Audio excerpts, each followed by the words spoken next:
In addition to variety in the kind of work arrangements that we're seeing, we also have this new thing called velcro relationships. So we have more and more opportunities to work with people that are not in our normal home little unit. They're not our normal coworkers. They're people that we pull from different groupings across the organization, or maybe across entities, maybe from a different university or a different system entirely. And for some purpose, a task or a project, you come together like Velcro, and you form this group, right? You're supposed to do a task or a project, and then every so often you come together, you rip apart, go back to your home groups. You know, the next quarter comes up, you come together again for your quarterly meeting, you rip apart again.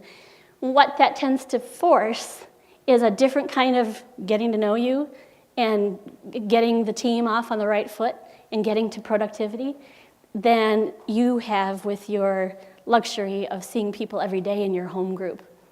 So how many of you have had this experience where you're working with some sort of a project group or a team, and you know you probably should do some getting to know you stuff at the very beginning of when you come together.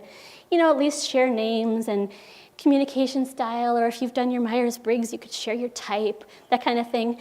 But it seems like a waste of time. You shouldn't take that nice time because you're there for a purpose. You're there for the task, and you are to do this thing, and you have limited time, right? You only got 2 hours together or 45 minutes together. The fluffy stuff can wait. We should focus on the real work, right? So we sort of abbreviate that whole onboarding process to our little groups and task forces and teams because we feel like we don't have time to address that. And that is one of the big challenges of these Velcro relationships. Communication is really hard to establish, and the norms. Even more so when some of those people on those teams are not located where you are, and there's some kind of virtual aspect to it.